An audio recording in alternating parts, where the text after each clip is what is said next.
I've been working at the Water Institute since 2012, so about 3 years. The Institute is actually not that much older than that. It's a relatively new research institution based in Baton Rouge. We're an independent nonprofit. The mission of our institute is to basically do relevant research on coastal and deltaic issues.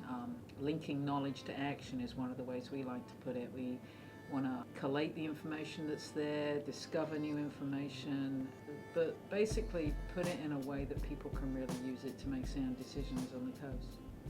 This was very much a wake-up call to people. So what happened? What happened? Certainly this sales taxes were passed. We've passed a sales tax twice in Terrebonne Parish. When people vote to tax themselves in this current climate, that's a pretty important, shows they're motivated. The local government really started taking the lack of levy even more seriously. I mean, the fact that we had some drainage levees that were in pretty bad shape, they got bolstered up. We managed to get some federal money to help with that. To give the local levy folks some credit, you know, they really buckled down and were able to get a little bit of money from here and a little bit of money from there and just really went for it. And so instead of sitting there and saying, we need this big federal project, when is it our turn, New Orleans?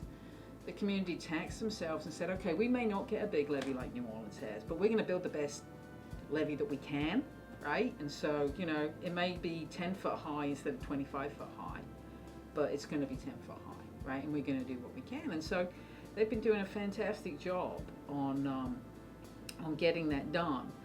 I think from an individual level, from individual residents, there has been a lot of elevation of homes. You know, people get together and kind of do it themselves, you know, 4 or 5 families go and get the blocks and do this house and that house and the other house. I certainly know some people who've done that.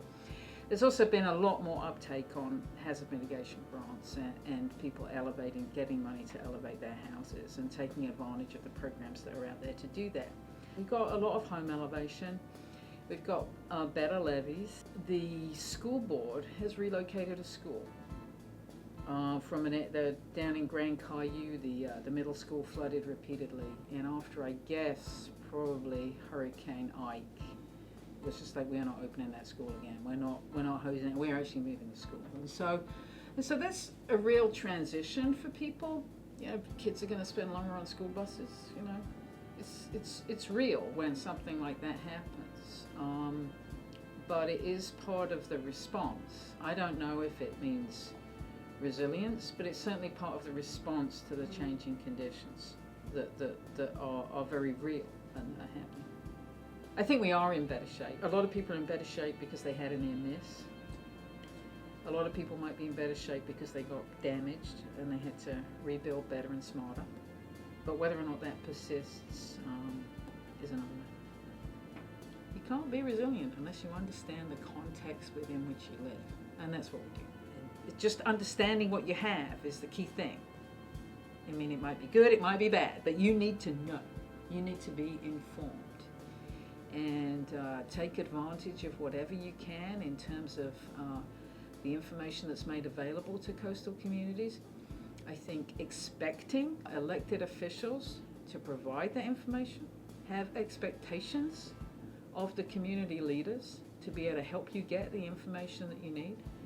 Don't sit there thinking, I don't know and I don't know where. Ask, be motivated, take advantage of the programs that are there to help you, and enjoy it.